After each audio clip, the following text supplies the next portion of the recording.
Swayam Prabha. Digital India. Educated India.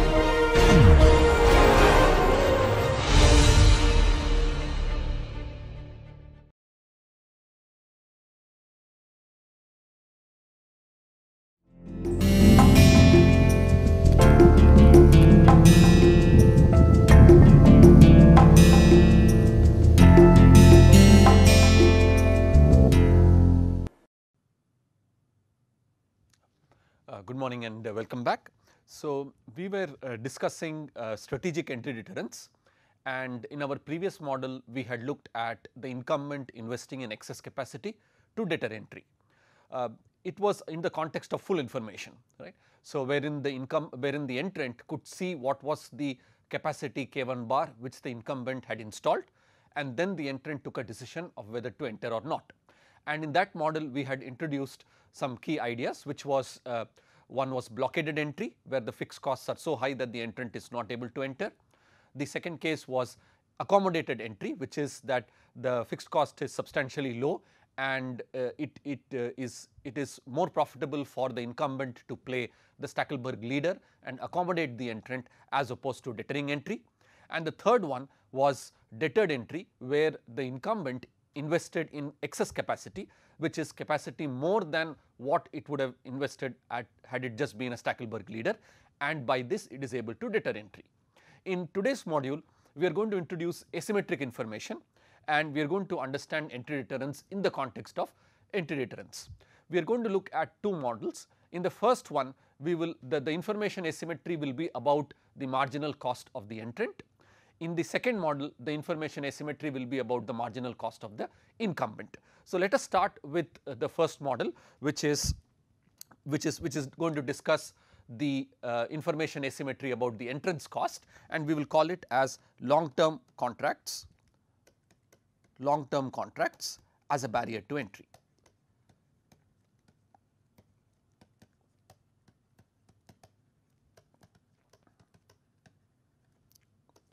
So, to motivate this, consider the antitrust case against Microsoft in the 2000s, where one of the complaints was that so there were two issues. One was Microsoft had bundled its operating system and Internet Explorer and was keeping out its rivals, mainly Netscape. The other complaint or concern was that Microsoft had signed long-term contracts with the PC owners to have its operating system installed in those PCs in order to keep the rivals out of the market. Okay. So, in this context, consider the following model. So, let us consider a good which extends over two periods.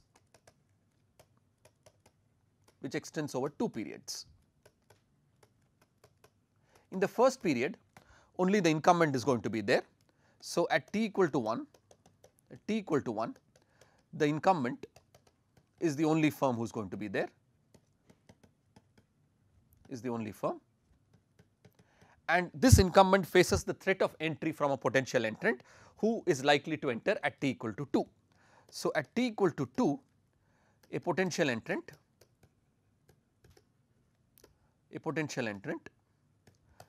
is likely to enter. Now, let us to simplify the model, let us assume that the incumbent's marginal cost. So, the incumbent's marginal cost is, let us say, rupees 50 per unit, right.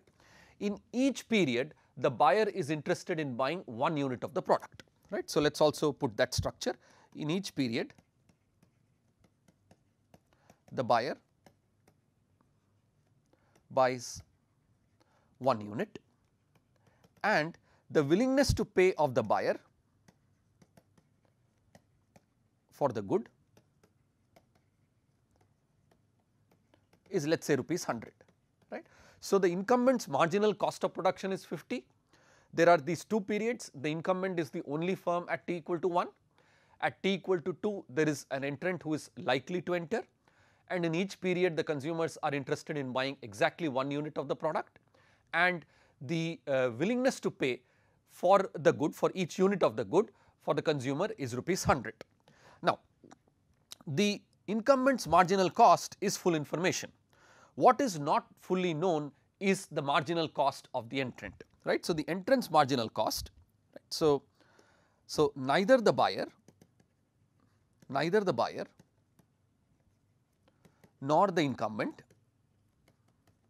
knows the marginal cost of the entrant, right. So, the entrant's marginal cost is private information, right. So, neither the buyer nor the incumbent knows the marginal cost of the entrant. However, what they do know is that the entrant's marginal cost, right. So, however, they know that the entrant's marginal cost is uniformly distributed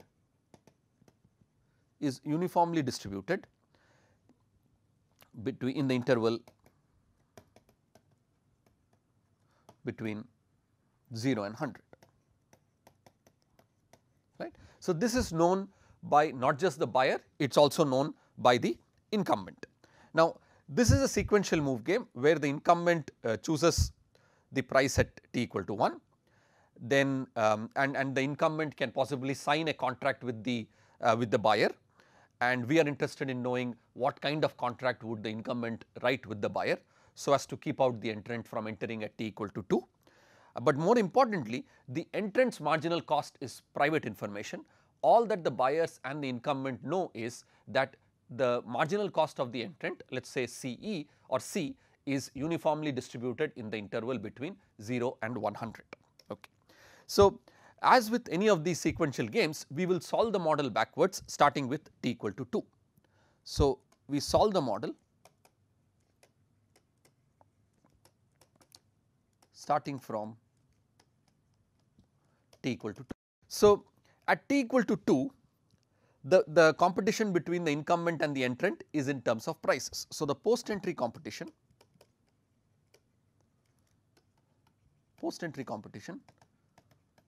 is birth round, right. So, the incumbent and the entrant choose the prices. Now, think about this as follows: the incumbent's marginal cost is 50 rupees per unit. If the entrant's marginal cost was greater than 50, right. So, let us say C was greater than 50, then this price competition will drive the entrant out of the market, right. So, the entrant will not be able to survive, right. So, for example, if the think of the entrant's marginal cost is let us say 60 rupees per unit, then all that the incumbent has to do is to choose a price which is less than 60, let us say 59 if the lowest denomination was 1 rupee, and then the entrant would not be able to compete with the incumbent. So, if the marginal cost of the entrant, let us call it C, is greater than 50, then E cannot compete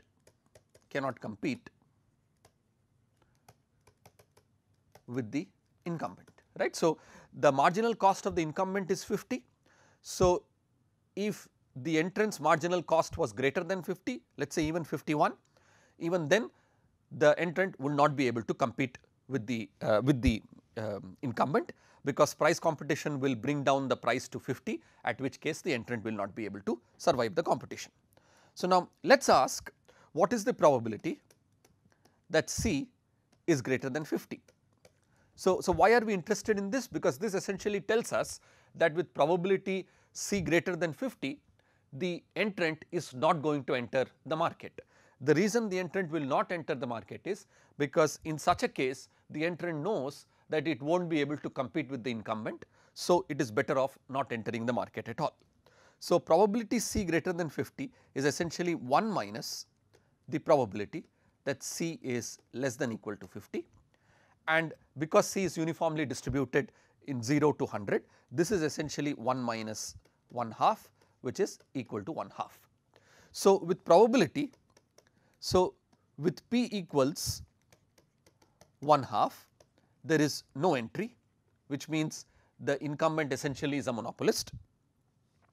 With the other probability 1 half, there will be entry, and there will be entry, and this corresponds to the case where the marginal cost of the entrant is less than equal to 50, right. So imagine that the marginal cost of the entrant is, let us say, 40 rupees per unit. If the marginal cost of the entrant was 40, then price competition would imply that the entrant would choose a price which is exactly equal to 50, and let's to simplify matters, let us assume that if both the incumbent and the entrant charge the same price, the consumers are going to go to the entrant. So given that the incumbent's marginal cost is 50, the entrant could go up to a price of 50 even if its marginal cost was less than 50, and essentially capture the entire market demand, right. So in such a case,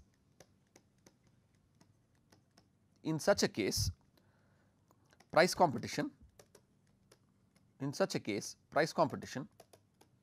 will drive the price to 50, at which point the incumbent would drop out, right. So the incumbent will drop out. So with probability C greater than probability 1/2, wherein the marginal cost of the entrant is greater than 50, the entrant is not going to survive competition. So there is only going to be the incumbent. With probability C less than equal to 50, which is 1/2, the entrant is going to enter, charge a price of 50, and the incumbent is going to drop out. So this means that the expected price paid by the buyer is as follows. Now with probability 1/2, there is not going to be any entry. Well, if there is not going to be any entry, the incumbent is going to be the monopolist in this market. The incumbent is going to charge a price of 100, right. So this is the case where there is no entry, and with the other probability of 1/2, the entrant will enter, charge a price of 50, the incumbent will drop out, and the buyer will end up paying 50. So essentially this means 50 plus 25, so this is rupees 75. So the expected price paid by the buyer to buy 1 unit of the product is going to be rupees 75.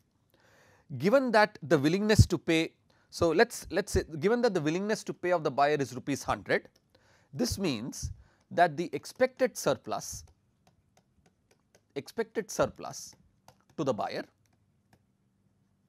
is essentially rupees 100 minus 75, which is rupees 25, right. So the willingness to pay of the buyer is 100, the expected price that the buyer is going to pay is going to be rupees 75, which means that the expected surplus is going to be 100 minus 75, which is going to be equal to rupees 25. So any contract that the incumbent signs with the entrant must guarantee the buyer signs with the buyer, excuse me. So any contract that the incumbent signs with the buyer must guarantee the buyer a surplus of at least rupees 25. Anything less than that, the buyer is not interested in signing that contract. So the question that we are going to ask is, right, so the question that we are going to ask is, can the incumbent offer such a contract?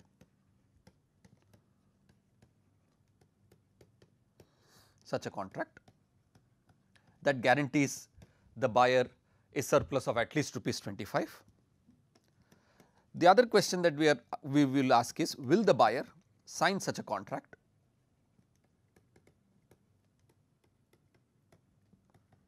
Will the buyer sign such a contract? And the third thing that we will ask is, what are the welfare implications of such a contract?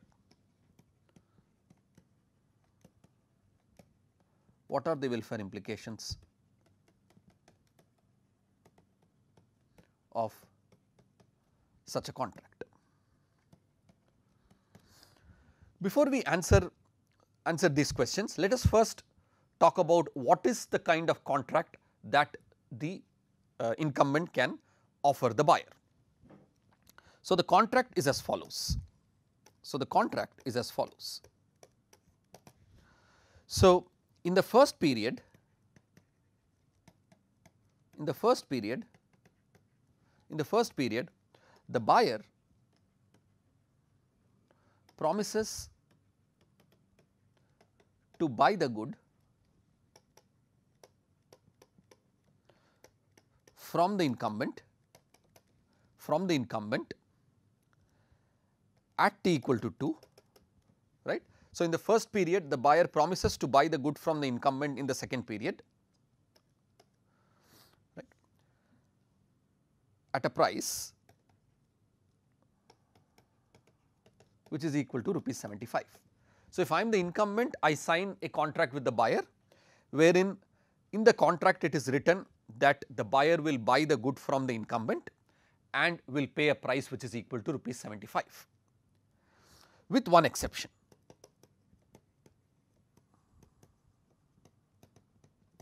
The exception is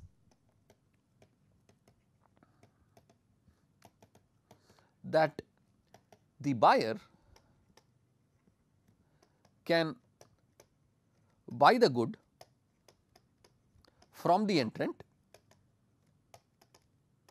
at t equal to 2, right. So, ideally we would the contract says that the buyer is going to be guaranteed the good from the incumbent at a price of 75. However, if the buyer chooses to buy the good from the entrant at t equal to 2, then the exception is that the buyer can buy the good from E at t equal to 2 by paying a rupees 50 breach of contract fee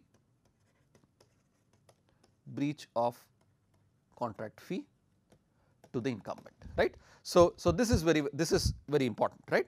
So, it tells us that the contract is such that the buyer will buy the product from the incumbent at rupees 75 at t equal to 2.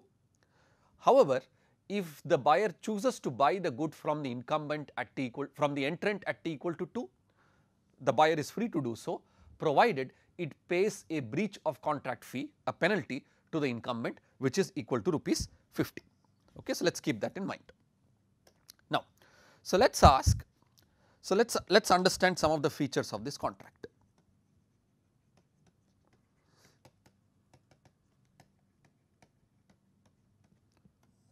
So, what are some of the features of this contract? Okay. So, the first thing that we will notice is that without the contract, an entrant with marginal cost less than or equal to 50 was able to enter. The contract will now allow only entrants with a marginal cost less than or equal to 25 to enter. Let us first write it and then we will see. The entrant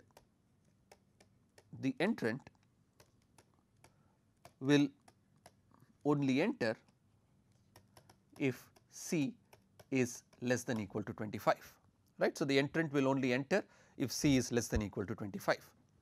The reason is the entrant will only enter if C is less than or equal to 25. So, the reason is that in the second period,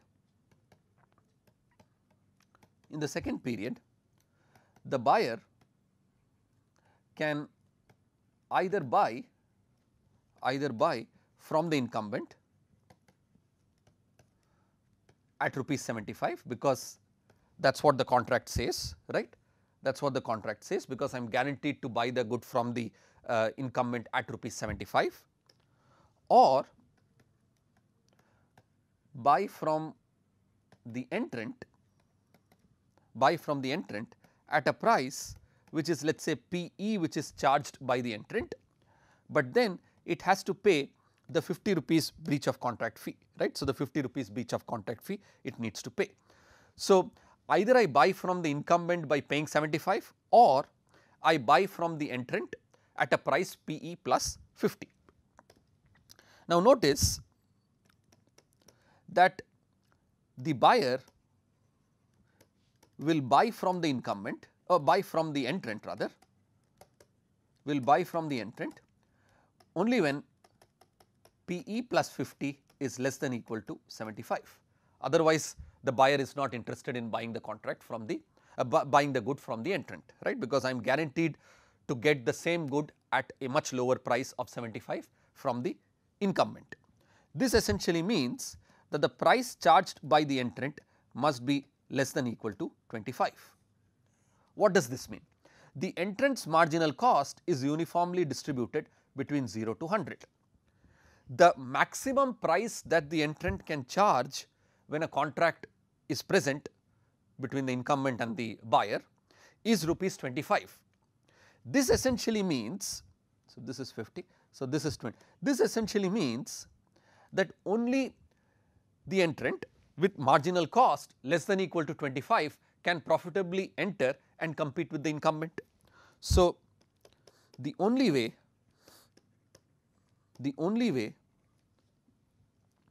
an entrant can do this, can sell at PE which is equal to 25 is if its marginal cost is less than equal to 25, right. So, the incumbent's marginal cost was 50. In the absence of any contract, only buyers between 0 and 50 with only an entrant with marginal cost between 0 and 50 was able to enter.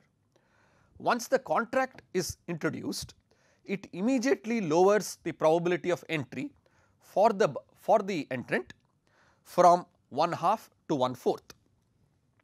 Thus, the contract restricts entry, right. Why does it restrict entry? Because previously all C less than equal to 50 could have entered, an entrant with a marginal cost C less than equal to 50 could have entered, the probability of that is 1/2. Now, an entrant with C less than equal to 25 only can enter, the probability of C less than equal to 25 is 1/4. So, the probability that C less than equal to 25 is essentially 25 minus 0 by 100 minus 0, which is 1/4 is the probability of entry, which is reduced, right. So, this is why the long term contract between the incumbent and the buyer can be anti-competitive, right, in the sense that it immediately restricts the probability of entry from 1/2 to 1/4. Okay. So, that is the first observation. Now, let us ask, will the buyer sign the contract? Will the buyer sign the contract? Now, the buyer will sign the contract. Recall, in the absence of a contract, the buyer is guaranteed an expected surplus of rupees 25, right. So, the buyers, so without the contract, expected surplus to the buyer is rupees 25, right. So, we computed that earlier, right. So, the expected price paid by the buyer is 75. So, the expected surplus is 25, we computed that. So, with a contract, the buyer should get a surplus at least as large as 25. So, we need to check whether this contract is going to give the buyer a surplus of at least this much. Now, the contract is such that no matter what the buyer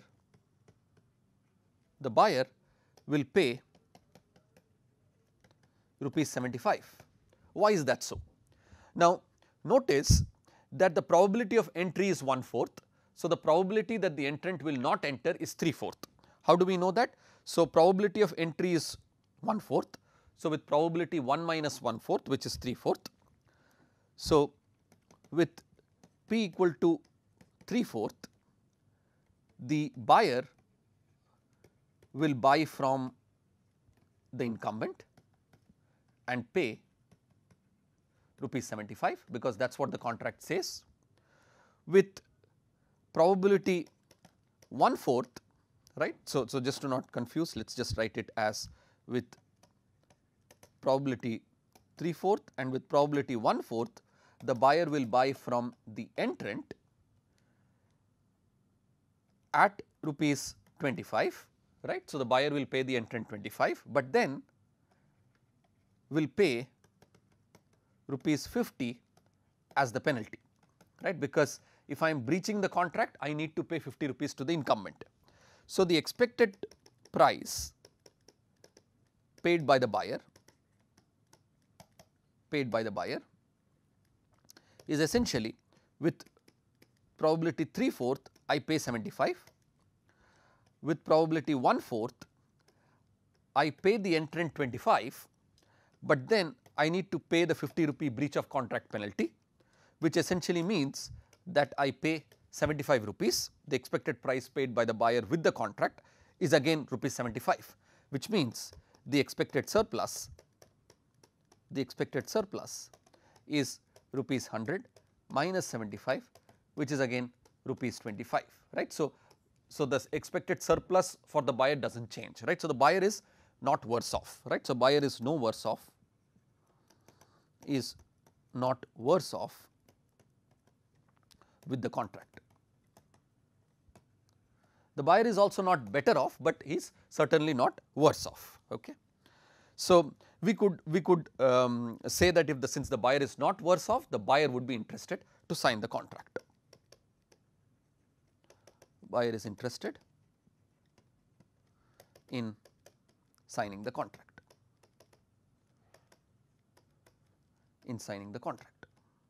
Right. So, the buyer is interested in signing the contract. So, the thing that we will now need to check is will the or rather so we listed down these questions. So, can the incumbent offer such a, will the buyer offer such a contract? We have actually addressed it. Now, let us ask, will the incumbent want to offer such a contract, right. So, will I offer the contract? Now, to answer this, we need to ask what is the incumbent's profit in the absence of the contract, what is the incumbent's profit with the contract, and does the contract give the incumbent a larger profit compared to the case of no contract? If yes, then the incumbent would like to offer the contract. Okay. So, need to compare the profit of the incumbent without and with the contract. So, we need to make this comparison. Okay. Let us start with the case where the contract is not there. So, without the contract, what is the incumbent's profit? Well, without the contract, the probability of entry is 1/2. So, with probability 1/2, the entrant will enter and the incumbent will not offer the product to the buyer. With the other probability 1/2, the incumbent will enter and be a monopolist and charge 100. So, I will sell at rupees 100 with probability 1/2.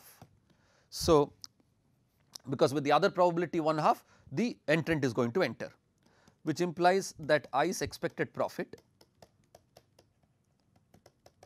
is 1/2 times 100, because with the other probability 1/2 the entrant will not enter. So, the incumbent will be the monopolist and will charge the monopoly price, which is equal to the maximum willingness to pay of 100. So, 50 is my marginal cost. So, the incumbent's expected profit is rupees 25. With the contract,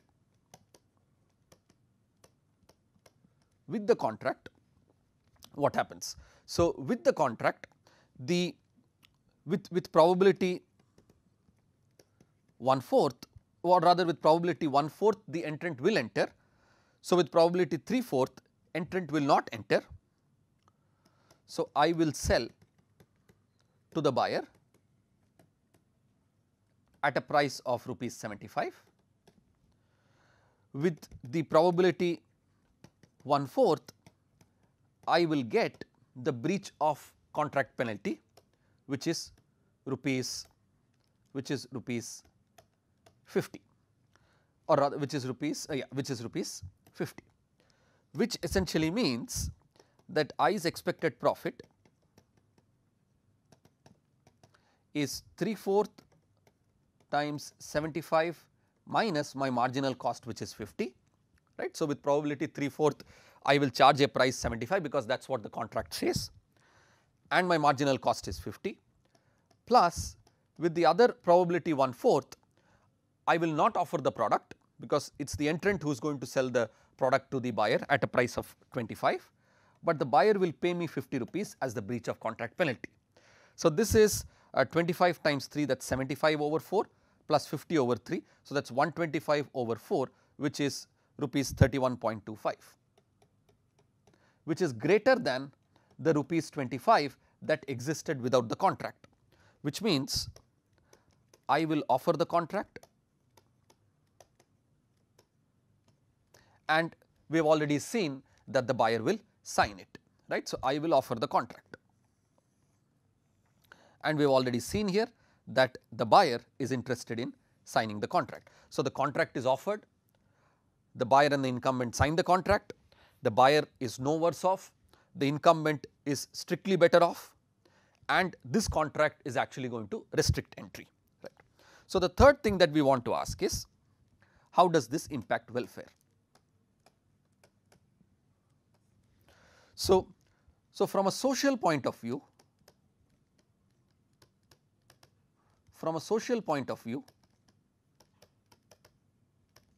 this contract is inefficient, right.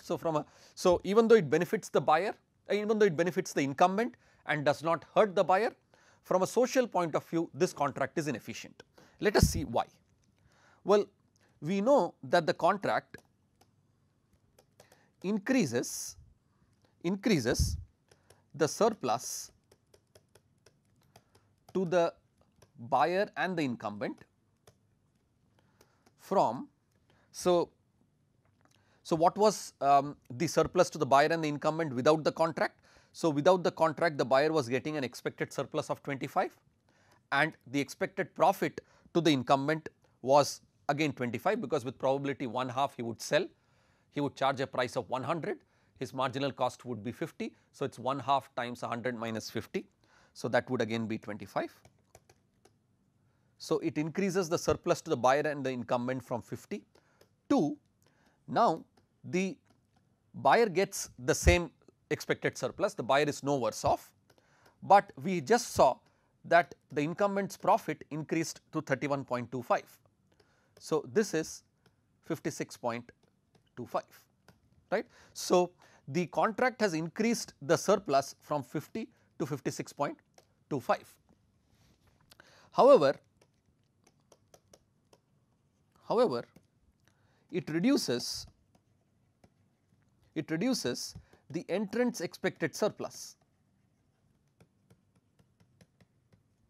by more than rupees 6.25, right. So, the loss to the entrant is greater than the gain to the buyer and the incumbent. So, on a larger scale of things the contract is actually going to be inefficient.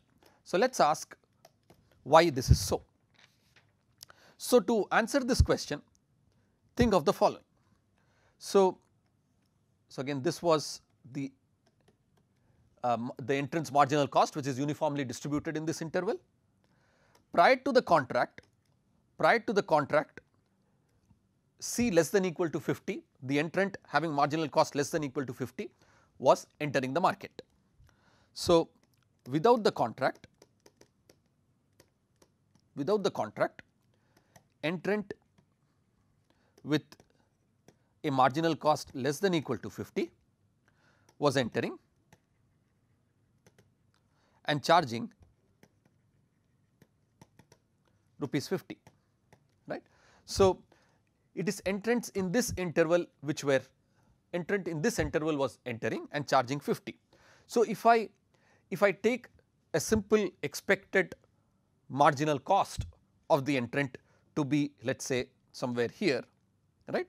So, the expected cost of the entrant is simply the average of average in this interval, which is 25.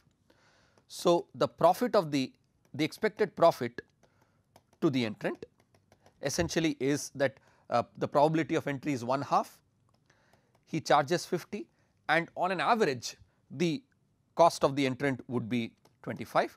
So, this is going to be rupees 12.5. Now, with the contract, what happens with the contract? It reduces the probability. So, this is without the contract. With the contract, it reduces the probability of entry, and only entrant with a marginal cost less than equal to 25 can enter. So, with the contract, only entrant with C less than equal to 25 can enter. So, the entrant will charge a price which is equal to rupees 25, right, and in this interval we would expect that the average cost of the entrant is going to be about 12.5, right. So, the entrant's average cost or the expected cost would be rupees 12.5, which means the expected profit of the entrant is now. So, now the probability of entry is only 1/4, the entrant charges 25, has an expected cost of 12.5, and this turns out to be rupees 3.125, right. So, with the contract the entrant's expected profit is 3.125, without the contract the entrant's expected profit was 12.5. So, essentially the contract has reduced the profit of the entrant by rupees 12.5 minus 3.125, which is rupees 9.375, and this loss is greater than the gain to the buyer and the incumbent, right. So, what the incumbent loses is more than the gain to the buyer and the incumbent, which essentially means that the contract is inefficient, right. So, the contract is inefficient. So, this is a big lesson that comes out, right. So, even though and the contract is anti-competitive because it restricts entry, but more importantly the loss to the entrant is more than the gain to the buyer and the incumbent. So, the contract is inefficient, and the inefficiency arises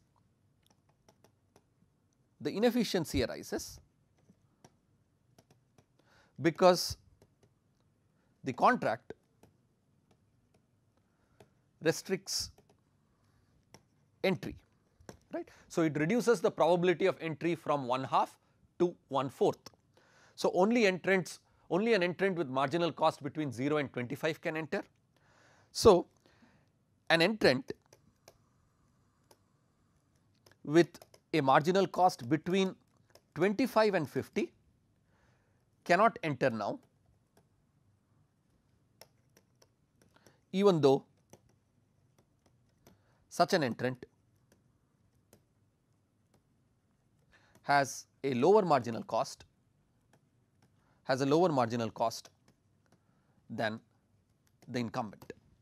Yet such an entrant cannot enter because of the contract which is written between the incumbent and the entrant, right. So, an entrant with marginal cost was more efficient than the incumbent because the incumbent's marginal cost is 50, yet because of the contract such an entrant cannot enter, right. So, such an entrant cannot enter.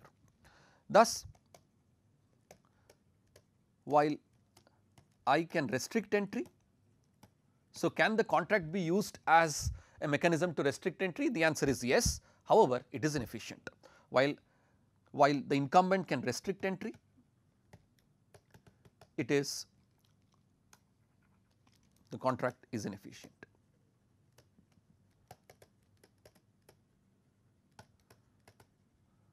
Right. So, that is one of the main lessons that comes out from this particular example. Right. So, the key aspect is that while I have this entire stretch between 0 and 100, the incumbent's marginal cost is 50. Right. So, previously these were the marginal cost ranges over which the entrant would occur. So, entry without the contract. After the contract is signed, only entrants between 0 and 25, right, can enter. So, in particular, there is this zone of entrants who are more efficient than the incumbent, still they cannot enter. So, these are entrant who is more efficient than the incumbent, still cannot enter. Okay. So, this is the main takeaway of this model. So, two things. One is, can a contract be written between an incumbent and the buyer which will restrict entry? The answer is yes, because we have seen that a contract which guarantees the buyer a second period price of ₹75 if the buyer buys from the incumbent, but also introduces a breach of contract fee which is ₹50, can lock in the buyer with the incumbent, and more importantly it restricts the probability of entry, because only entrants with a marginal cost between 0 and 25 can now enter. But the other main message conveyed by the model is that while entry restriction is possible, such a contract is inefficient. Okay. Now, let us move to a second model where the information asymmetry is regarding the incumbent's cost. Okay. So, let us call this as limit pricing to deter entry. In the previous model, the information asymmetry was regarding the entrant's marginal cost. The buyer and the incumbent did not know the marginal cost of the entrant, and C was uniformly distributed between 0 and 100. In this model, it is the entrant who will not know the marginal cost of the incumbent. Okay. So, let us model this game. So, consider a 2-period game.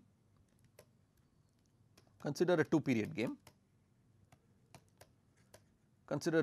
game where there is an incumbent,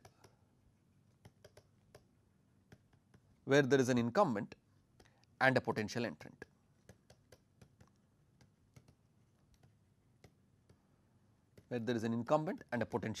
E. Now, at t equal to 1, which is the first period, there is no entrant. So, essentially the incumbent is a monopolist. So, in the first period,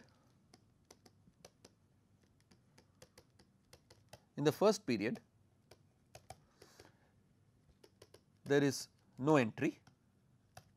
So, the incumbent is a monopolist, and charges the monopoly price. So, based on the price, so the entrant observes the price set by the incumbent, right. So, the entrant observes the price set by the incumbent and then decides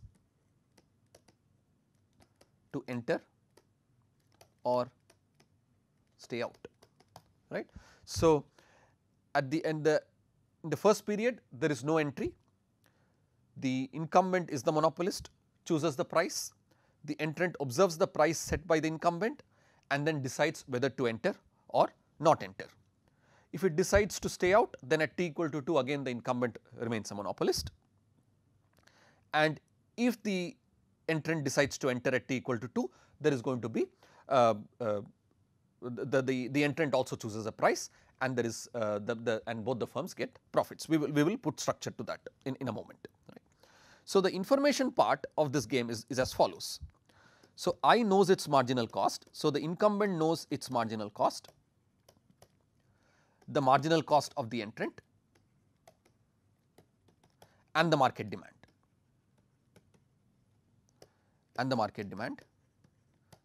in each period, right. So, as far as the incumbent is concerned, the incumbent knows what its marginal cost is, what the entrant's marginal cost is, and also what is the market demand at t equal to 1 and at t equal to 2.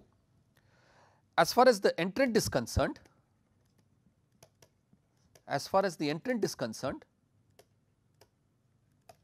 the entrant only knows its marginal cost,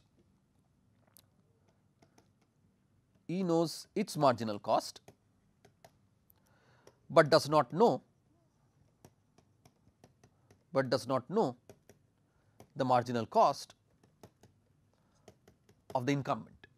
So, all it does is it believes, so it forms a belief that with some probability the incumbent either is a low cost firm or the incumbent is a high cost firm, right. So, it forms a belief. He forms a belief that with probability, let us call it theta, I is a low cost firm, and with probability 1 minus theta,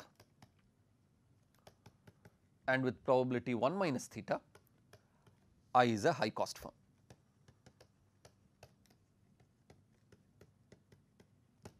Right. So, with probability theta it is a low cost firm, and with probability 1 minus theta the incumbent is a high cost firm. Okay. Now, to make the model tractable, we will work out a particular example, right. So, let us say that, so in the first period, when I has low costs, right. So, when the incumbent has low costs and sets the monopoly price,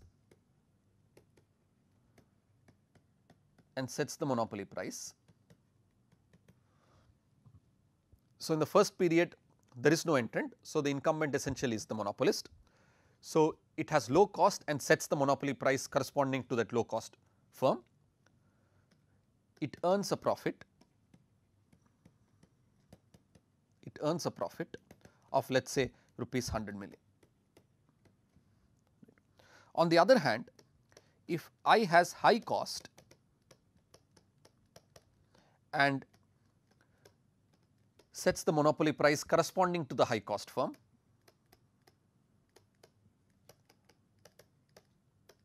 it earns a profit of let us say rupees 60 million, right. So, if I am low cost and I set the price that a low cost monopolist would charge, the profit that the incumbent would get would be rupees 100 million. If I am a high cost firm and I know my cost and I set a price which is equal to the price that a high cost monopolist would have set, my profit would have been equal to 60 million. On the other hand, if I was a high cost firm,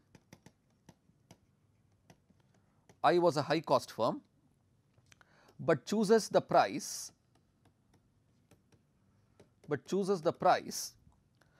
that is optimal for a low cost firm,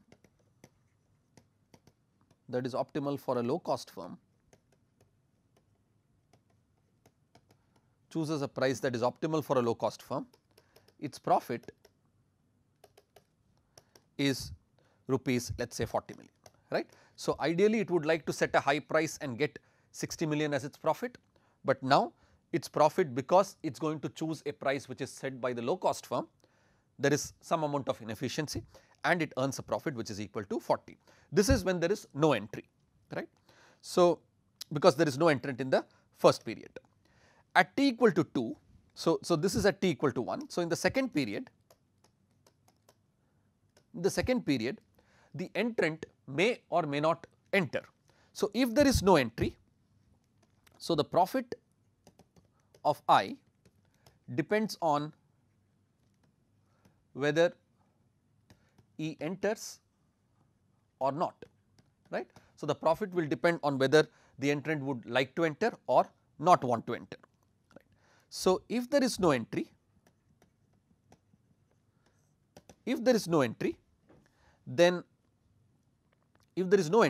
then I essentially is a monopolist. So, I is a monopolist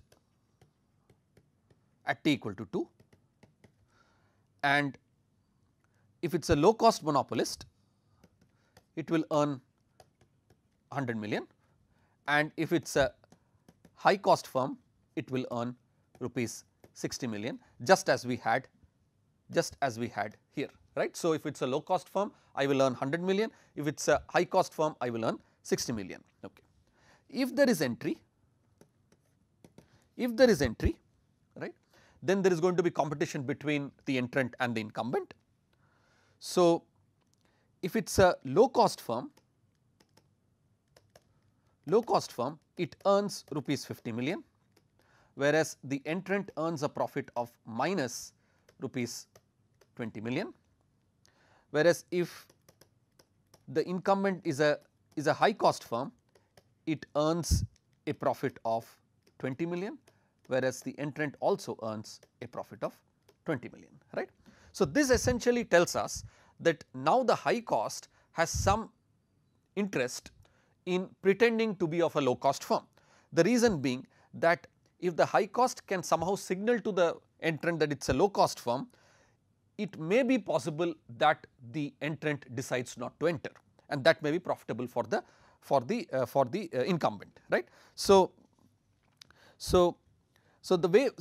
let's first capture all of this in the form of a game tree, and then we will analyze the model. So, E's uncertainty, so the entrant's uncertainty about I's marginal cost is captured by introducing the player nature who moves first, right. So, who moves first?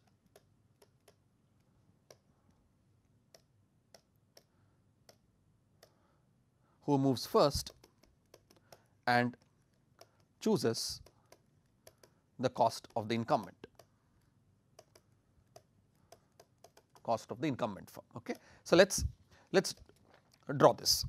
So, we have nature which moves first, and nature chooses the type of the firm. So, with probability 1 minus theta, it is a high cost firm, with probability theta, it is a low cost firm, right. So, at this node essentially it is I L, right. So, and at this node is essentially I H. Well, the high cost firm can either choose a high price or a low price, can choose either a high price or can choose a low price. The low cost firm essentially can also choose a low price or a high price, but as will be clear later, the low cost incumbent has no incentive to charge a high price. So, we will just say the low cost firm charges a low price, right. So, let us draw this more accurately, right. And after this, the incumbent, or rather, so the incumbent can either charge a low price or a high price. So, we are not choosing to draw this branch tree where the low cost incumbent is going to charge a high price, we will not draw that. So, now essentially the high cost incumbent might want to choose a low price, right. So, might want to choose a low price. Why would it want to choose a low price? Because the incumbent believes that E may reason as follows,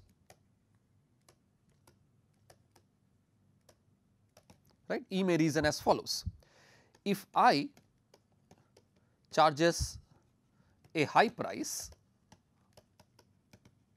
then it is an inefficient firm. So, E should enter, whereas if the incumbent charges a low price, right, then the entrant believes that it is a low cost firm, then it is an efficient firm, so E should not enter, right. So, E should not enter. So, this is why the high cost firm may have an incentive to pretend to be of a low cost firm. So, let us think about what this is going to look like. So, the entrant moves here, right. Because of the asymmetric information, the entrant does not know what the true type of the incumbent is going to be, and the entrant can either choose to enter or not enter. Here also the entrant can choose to enter or not enter, and again can choose to enter or not enter, right. So, now let us look at the payoffs. So, for the incumbent, the payoffs are, well, if it is a high cost firm and the entrant enters, then in the first period it is going to get the monopoly profits of 20, in the second period it gets 20 for a total of 80 million, whereas the entrant is only going to get 20 million. If it stays out, the incumbent essentially is a monopolist in both the periods, so it gets 120, the entrant essentially is going to get 0, right. If it is going to pretend to be a low cost firm and the entrant enters, then notice as per our structure, the incumbent's profit is going to be 40 in the first period, it earns and in the second period it earns 20 as before. So, that is 20, and the entrant is going to earn 20, whereas if it stays out, the incumbent's profit is 40 plus 60, which is 100, and the entrant's profit is going to be equal to 0. And on the other hand, if the incumbent is a low cost firm and there is entry, then in the first period it essentially charges the monopoly price, gets the duopoly profit of 50. So, for a total of 150, the entrant essentially gets minus 20, and finally, if the entrant decides not to enter, it gets 0, whereas the incumbent gets 100 plus 100, which is equal to 200. So, now you would notice that there is a strong incentive for the incumbent to pretend to be of low type. Why is that? Because if the entrant were to set a high price and the entrant enters, it gets 60 in the first period, whereas in the second period the duopoly will lead it to 20 for a total of 80. Whereas on the other hand, if it chooses a low price, then the entrant believes that I am competing with a high cost with a more efficient firm. So, I give up something in the first period, but I get a higher monopoly profit by keeping the entrant out. So, my profit is going to be 100. So, this is larger than the 80 that I would get. So, the incumbent has a strong incentive to pretend to be of a low type. So, what beliefs would sustain this? Well, what beliefs are reasonable? What beliefs are reasonable? Well, for the entrant, the expected profit by entering, is going to be 20, and it is going to be minus 20, depending on whether on what its belief is about the type of the incumbent. So, with probability theta, the entrant would know that it is competing with a low cost incumbent. So, if it enters, it gets a profit of negative 20, whereas with probability 1 minus theta, it will compete with a high cost firm, and if it enters, it will get the duopoly profit of 20. So, this turns out to be equal to 20 minus 40 theta. So, if 20 minus 40 theta is greater than 0, right, if 20 minus 40 theta is greater than 0, which is its profit by staying out, which essentially means that 20 is greater than 40, so theta is less than half. So, if the entrant believes that theta is less than half, so it will enter, which implies that as far as the incumbent is concerned, if the probability of being if the probability of being low cost is theta greater than 1/2, it will be better off